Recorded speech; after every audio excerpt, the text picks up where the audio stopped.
Hi viewers నేను మీ doctor MZ Askari MD Unani. నేను MD Nandamuri Taraka Ramarao health university of Vijayawada నుండి చేశానండి. నా ప్రాక్టీస్ వచ్చేసి నాంపల్లి హైదరాబాద్లో ఉంటుంది. గత 31 సంవత్సరాల నుండి నేను మగవాళ్లలో అంగంలో పవర్ తగ్గిన, సెక్స్లో టైమింగ్ తగ్గిన, వీర్యంలో కణాలు తగ్గిన, వాళ్ళ కాన్ఫిడెన్స్ తగ్గిన, వాళ్ళ పర్ఫార్మెన్స్ తగ్గిన, వాళ్ళ అంగం సైజ్ తగ్గిపోయినా, పెద్దగా ఉన్న అంగం సైజ్ పొడుగుగా ఉన్న అంగం సైజ్ చిన్నగా అయిపోయినా, దొడ్డుగా ఉన్న అంగం సైజ్ సన్నగా అయిపోయినా వాటన్నిటికీ చూస్తానండి. అసలు అంగస్తంభన సమస్య ఎందుకు వస్తుంది, ఎలా పోతుంది చెప్తాను. దానికన్నా ముందు అంగం ఎలా స్తంభిస్తుంది, ఏ ఏ అవయవాలు అంగానికి లేపుతాయి, అంగానికి లేపి నిలబెడతాయి అనేది ఫస్ట్ మనం తెలుసుకోవాలి. అకార్డింగ్ యునానీ సైన్స్ ముఖ్యమైన 5 మన బాడీలో పార్ట్స్ ఉన్నాయి, అవయవాలు ఉన్నాయి. అది 5 అవయవాలు: మెదడు, గుండె, లివర్, స్పైనల్ కార్డ్, వెన్నెపూస, కృష్ణాలు అంటే గోటీలు, మెదడు, బ్రెయిన్, గుండె, హార్ట్, లివరు, కాలేయం, స్పైనల్ కార్డ్, వెన్నెపూస, 5వది ఉష్ణాలు. ఈ 5 ఆరోగ్యంగా ఉన్నప్పుడు అంగంలో ఎలాంటి సమస్య రాదు. ఇవన్నీ నార్మల్ ఉన్నాయనుకోండి, ఎలాంటి సమస్య రాదు. ఈ 5 ఏది బలహీనపడ్డా, దేని పనైనా పాడైపోయినా, ఈ 5 మెదడు, గుండె, లివరు, స్పైనల్ కార్డు, వృషణాలు, ఈ 5 ఏది వీక్ అయిపోయినా లేదా 5 వీక్ అయిపోయినా అంగంలో నిలకడ గట్టితనం తగ్గుతుంది. ఇది పక్కన పెడితే అంగంలో దోషం కలిగినా కూడా ఈ 5 తప్ప, ఇది ఎవరికి హస్తప్రయోగం చేసే వాళ్లకు, ఇది బాగా ఇలా రాపిడి చేసుకునే వాళ్ళల్లో అంగం ప్రాపర్లీ ఇక్కడ అంగంలోనే మొత్తం పైథాలజీ చేస్తుంది, అంటే దోషం వచ్చేస్తుంది.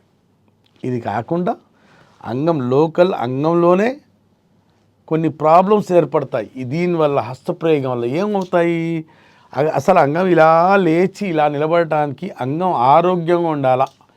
ఒక బేలూన్ లాంటిది అంగము ఒక బుగ్గ లాంటిది.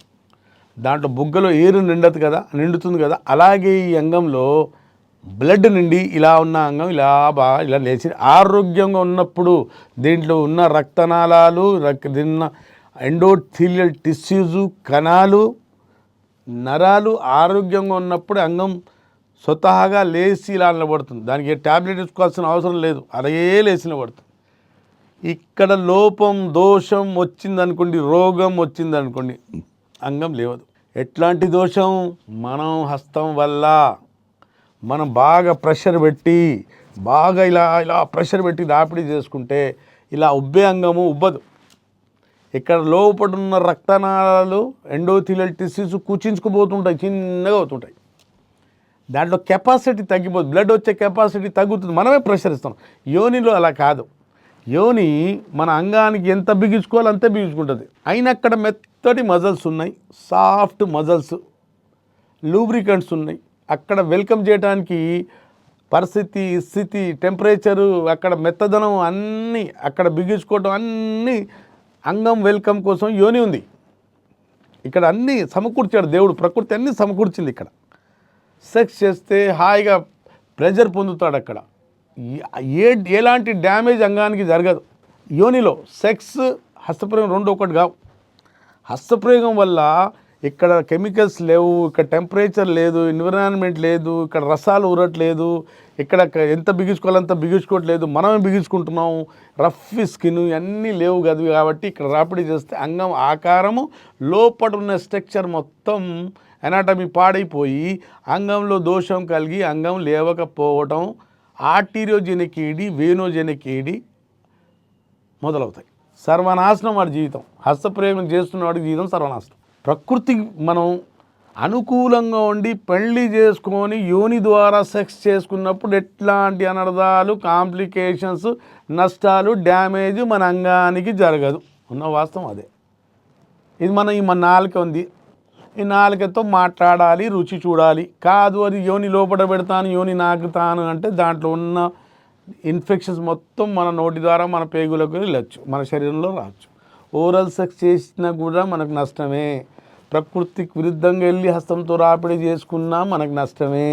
అందుకోసమే ప్రకృతికి అనుకూలంగా ఉండి యోని ద్వారా సెక్స్ చేసి ఆనందం పొందితే, ప్లెజర్ పొందితే ఎలాంటి నష్టం మన అంగానికి, మన అంగం ఆకారానికి రాదు.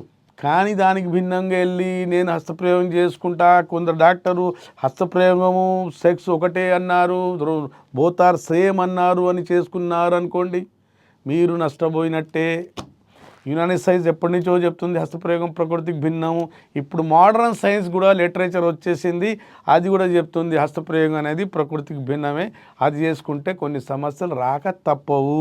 హస్తప్రయోగం వల్ల అన్ని నష్టాలు ఉన్నాయండి. ఏమవుతుంది? అంగం ఆకారం పాడవుతుంది, లోపల కుచించుకుపోవడం, అంగంలో స్తంభన ఉండదు. ఇక్కడ పెనిస్ ముందు భాగం గ్లాన్స్ సెన్సిటివ్గా మారుతుంది, నీలకడ రాదు, మెత్తదనం ఉంటుంది, గట్టితనం తగ్గుతుంది, కాన్ఫిడెన్స్ తగ్గుతుంది, పర్ఫార్మెన్స్ యాంగ్జైటీ మొదలవుతుంది. ఇక్కడ లోపల వచ్చాక బ్లడ్ లాక్ అయిపోయిన తర్వాత సెక్స్ చేసే వరకు దీంట్లో గట్టితనం ఉండాలి. మధ్యాహ్నం లాక్ ఓపెన్ అయింది అనుకోండి, వీనోజెనిక్ ఈడీ టైప్ 2 ఈడీ కూడా మొదలవుతుంది. ఒకటి primary type 1 ED, type 2 ED రెండు కూడా అతిగా హస్తప్రయోగం చేసే వాళ్ళకి చుట్టుముడతాయి, సెన్సిటివ్ పెనిస్ మారుతుంది. అలాగే ప్రీ మ్యాచ్యూర్ ఎజాకులేషన్ అనే బిరుదు కూడా, రివార్డ్ కూడా మీకు ప్రకృతి ప్రసాదిస్తుంది హస్తప్రయోగం వల్లే. ఎన్ని నష్టాలు! సెక్స్లో టైమింగ్ తగ్గిపోద్ది, కాన్ఫిడెన్స్ తగ్గిపోద్ది, పర్ఫార్మెన్స్ తగ్గిపోద్ది, సైజ్ తగ్గిపోద్ది, ఎన్ని తగ్గిపోతాయండి. ఎవరికి అర్థం కావట్లేదు. హస్తప్రయోగం అంటే ఆరోగ్యానికి శ్రేయస్కరం కాదు. ఇక స్మోకింగ్, ఆల్కహాల్ ఆరోగ్యానికి హానికరం అన్నట్టు ప్రయోగం కూడా ఆరోగ్యానికి హానికరం. కొంచెం డాక్టర్లు అంటారే సెక్స్ హస్తప్రయోగం బోత్ ఆర్ సేమ్ అంటే తప్పు. ఎగ్జాంపుల్ చెప్తాను నేను. ఇక్కడ వాటర్ బాటిల్ ఉంది, ఇక్కడ బీర్ బాటిల్ ఉంది. ఇక్కడ వాటర్ బాటిల్, బీర్ బాటిల్. మనకు దాహం వేస్తుంది. ఇప్పుడు వాటర్ తాగాలా, బీర్ తాగాల? రెండు తాగినా మనకు దాహం తీరుతుంది. ఇటు వాటర్ తాగిన దాహం తీరుతుంది, ఇటు బీర్ తాగిన దాహం తీరుతుంది. చల్లటి బాటిల్, చిల్ బాటిల్స్ ఉన్నాయి రెండు కూడా. ఇప్పుడు ఏం తాగాలి దీంట్లో? వాటర్ తాగితే దాహం తీరుతుంది కానీ నష్టం జరగదు. కానీ బీర్ తాగితే దాహం తీరుతుంది కానీ దీంట్లో ఆల్కహాల్ ఉంది కాబట్టి మన శరీరానికి హానికరం. హస్తప్రయోగం చేసినా మనకు ఉల్లాసం కలుగుతుంది, వీర్యం బయటికి వస్తుంది. సెక్స్ చేసినా మనకు వీర్యం బయటికి వస్తుంది, ఉల్లాసం కలుగుతుంది, ప్లెజర్ కలుగుతుంది, హ్యాపీ హార్మోన్స్ వస్తాయి, ఎండార్ఫిన్ ఈ హార్మోన్స్ వస్తాయి, రిలీజ్ అవుతాయి బ్రెయిన్లో మన వీర్యం బయటికి వెళ్ళంగానే. కానీ హస్తప్రయోగం వల్ల మీ అంగం ఆకారం, స్ట్రక్చర్, దాని సైజు, దాని సెన్సిటివిటీ పాడవుతాయి. ఇక్కడ సెక్స్ చేస్తే యోని లోపల ఎట్లాంటి దోషం ఉండవు కాబట్టి అన్ని సమకూర్చాడు. ప్రకృతికి అనుకూలంగా ఉంది పరిస్థితి కాబట్టి అది మీ ఆరోగ్యానికి యోని, మీ అంగం ఆరోగ్యానికి యోని అనుకూలమైంది. అక్కడ ఎట్లాంటి మీకు రోగము, ఎట్లాంటి బలహీనత, ఎట్లాంటి ఎలాంటి సెన్సిటివిటీ రాదు. మీరు అనుకూలంగా ప్రకృతికి పెళ్లి చేసుకుని సెక్స్ చేస్తే మాత్రం మీకు ఎలాంటి దోషం మీ అంగానికి కలగదు. కానీ ప్రకృతికి భిన్నంగా వెళ్ళి మీరు హస్తప్రయోగం చేస్తే మాత్రం ఇబ్బందులు తప్పు. మా దగ్గర వస్తారు చాలామంది ఈ మధ్యకాలంలో. నా ఓపీడీలో 16 సంవత్సరాల పిల్లవాడు ఉన్నాడండి. మీరు నమ్మండి నమ్మకపోండి. 19 సంవత్సరాల పిల్లవాళ్ళు, 20 ఇయర్స్ పిల్లవాళ్ళకు అంగస్తంభన సమస్య రావచ్చా, రాకూడదు ఆ వయసులో వస్తున్నారంటే బలమైన కారణం ఏంటంటే తెలిసి తెలియని వీర్యం వెళ్ళకుండే వయసులోనే హస్తప్రయోగం మొదలు పెడుతున్నారు. వీళ్ళు చేస్తూనే, తల్లిదండ్రులకు తెలియదు, చేసుకుంటూనే ఉన్నారు, ఆరోగ్యం పాడు చేసుకుంటూనే ఉన్నారు. ఎప్పుడు గుర్తుపెట్టుకోండి, ప్రేక్షకులకు నేను చెప్తాను, దేవుడు వరం పక్కనే ఎప్పుడు శాపం పెట్టాడు. మనకు శాపం కావాలన్నా వరం కావాలన్నా, దేవుడిచ్చిన వరం కావాలన్నా మీరు ఎన్నుకోండి. మీకు వరం ఎన్నుకున్నారనుకోండి, మీ స్వయం వరం జరుగుతుంది. ఆ వరం లేదనుకోండి, మీకు శాపం ఎన్నుకున్నారనుకోండి, శాపం అంటే హస్తప్రయోగం. మళ్ళీ హస్తప్రయోగం వెళ్ళినప్పుడు మళ్ళీ భార్యకు సంతృప్తిపరచలేని కుంగుబాటు, మనోవేదన జీవితాంతం మీకు ఇబ్బంది పెడుతూనే ఉంటుంది. ఈ సమస్య వెంటాడదండి, వేటాడుతుంది చివరకు. మనకు కామశక్తి, సెక్స్ పర్ఫార్మెన్స్ తగ్గితే ఆ ఇంపాక్ట్ మొత్తం మన సంసారం మీద ఉంటుంది. దీంతోనే సుట్టరికం. మీ దాంపత్య జీవితం మొత్తం దీని మీదే ఆధారపడి ఉంటుంది. మీ దాంపత్య జీవితం సవ్యంగా సాగినప్పుడే మీ సామాజిక జీవితం, ఆర్థిక జీవితం బాగుంటుంది. బెడ్ పాడైపోయిందండి, పడక సుఖం కోల్పోయినోడు లైఫ్లో సాధించలేడు. సెక్స్లో కాన్ఫిడెన్స్ ఉంటే వాడు మగాడు. అదిగో చెప్తున్నాను, హస్తప్రయోగం అనేది ప్రకృతికి విరుద్ధం. మెల్లి చేయకండి, అది ప్రకృతికి భిన్నము. దానివల్ల అనర్థాలు, చాలా కష్టాలు, దాంపత్య జీవితం మరి చావకపోవచ్చు, మనం చావచ్చు, మన ప్రాణం మీద ఏం రాదు, దాంపత్య జీవితం మీద దాని ఇంపాక్ట్ ఉంటుంది. రేపు పెళ్ళవుతుంది, ఆమె కోరిక ప్రకారం మనం చేయాల్సిందే, చేయలేని స్థితిలో ఉన్నాం, అంగం పెడుతున్నాం, లోపలికి వెళ్ళిపోతుంది వీర్యం, మెత్తబడుతుంది, పదే పదే గొడవలు, మనస్పర్ధాలు. ఈ మధ్య కాలంలో చాలా నూతన జంటలు విడిపోతున్నారు, అక్రమ సంబంధాలు పెరిగిపోతున్నాయి. ఎందుకని? గొడవలు ఎక్కువవుతున్నాయి, సెక్స్ జరగకపోవటం.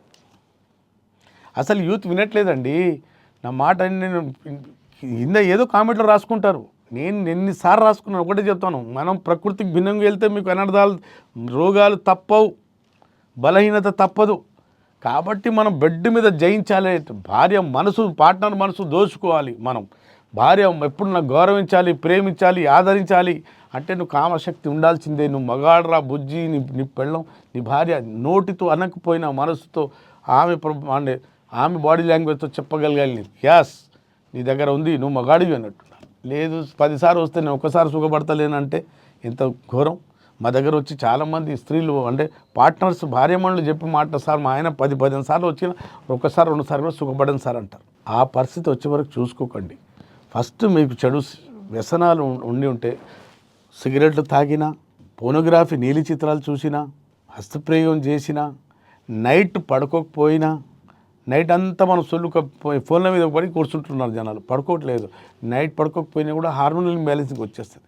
వాకింగ్ ఎక్సర్సైజ్ చేయకపోయినా, పొద్దున ఎండలో వాకింగ్ చేయకపోయినా, ఎక్స్పోజ్ కాకపోయినా, vitamin D deficiency, vitamin B12 deficiency, hormone సమతుల్యం కోల్పోవటం, ఇవన్నీ ఏంటి?